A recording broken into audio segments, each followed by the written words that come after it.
Assalamualaikum warahmatullahi wabarakatuh. Perkenalkan, nama saya Siti Herdiana, saya tinggal di Celu. Prodi yang saya ambil yaitu agribisnis pertanian.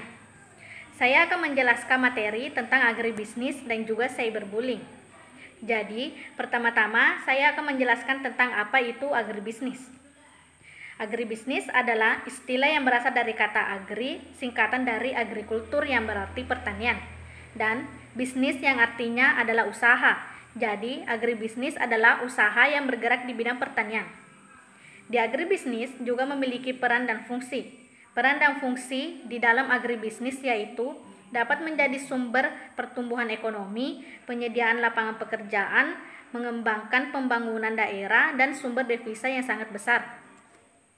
Di agribisnis, kita akan mempelajari tentang bidang pertanian serta bisnis dalam pengelolaan pertanian modern dan industri makanan untuk pengelolaan skala UMKM hingga perusahaan. Agribisnis juga memiliki prospek kerja yang sangat luas. Lulusan agribisnis dapat bekerja pada sektor pertanian, perkebunan, dan industri makanan sebagai tenaga ahli atau pemangku keputusan di setiap proses bisnis, tentunya di sektor agribisnis. Dan kita juga bisa membuat usaha sendiri seperti menjual bibit unggul, menjual pupuk organik, dan budidaya tanaman hias. Dan manfaat dalam membuka agribisnis. Agribisnis memiliki banyak manfaat bagi pebisnis maupun lingkungannya.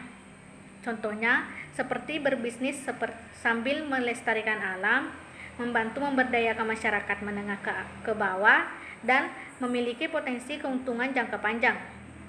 Di dalam agribisnis juga terdapat beberapa permasalahan yang sering kali ditemui, diantaranya terdapat pengalihan fungsi lahan, produktivitas yang mengalami penurunan, kegiatan impor produk pertanian yang semakin meningkat, dan beberapa tantangan yang sering dihadapi dalam agribisnis yaitu peningkatan permintaan atas produk-produk agribisnis dan juga kurangnya modal dan teknologi yang diperlukan untuk meningkatkan produktivitas pertanian. Dan sekian untuk materi tentang agribisnis. Dan sekarang saya akan menjelaskan materi tentang cyberbullying. Cyberbullying adalah kejahatan yang terjadi di dunia maya. Cyberbullying merupakan sesuatu kekerasan yang dilakukan secara tidak langsung dan tidak melukai secara fisik. Namun kejahatan tersebut malah lebih menyakitkan karena kekerasan cyberbully sendiri akan melukai secara tidak langsung dan menjatuhkan mental atau psikis dari seseorang. Dan beberapa tindakan bullying yang sering dilakukan tanpa disadari seperti menghakimi orang lain secara berlebihan, menyebarkan rumor negatif terhadap seseorang, mengomentari penampilan fisik orang lain, mengucilkan orang lain tanpa alasan yang jelas.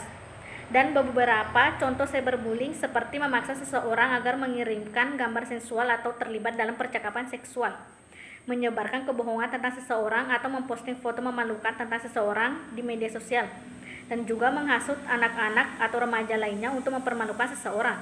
Dan ciri-ciri dari pelaku bullying diantaranya tidak memiliki rasa bersalah, kurangnya empati, dan seringkali melakukan tindakan berisiko. Hal ini biasanya menyerang seseorang dengan personalitas pasif, pendiam, dan memiliki self-esteem yang rendah. Dampak dari bully dapat menyebabkan gangguan emosional dan mental pada korban. Mereka mungkin mengalami kecemasan, depresi, stres, dan kehilangan kepercayaan diri. Bully juga dapat menyebabkan isolasi sosial, perasaan kesepian, dan penurunan kualitas hidup secara keseluruhan. Adapun beberapa penyebab seseorang melakukan cyberbullying, misalnya akibat pesatnya perkembangan teknologi, lemahnya kontrol diri dan sosial, meniru orang lain, dan tidak tahu bahwa ada risiko hukum jika melakukannya. Cara mencegah dan mengantisipasi cyberbullying. Cyberbullying dapat dicegah dengan menghentikan penyebaran konten tidak pantas, mengedukasi anak untuk bijak dalam bermedia sosial, dan membuka komunikasi dengan orang terdekat tentang pengalaman online mereka. Dan sekian materi yang dapat saya sampaikan. Mohon maaf apabila ada kesalahan kata, dan saya ucapkan terima kasih. Wassalamualaikum warahmatullahi wabarakatuh.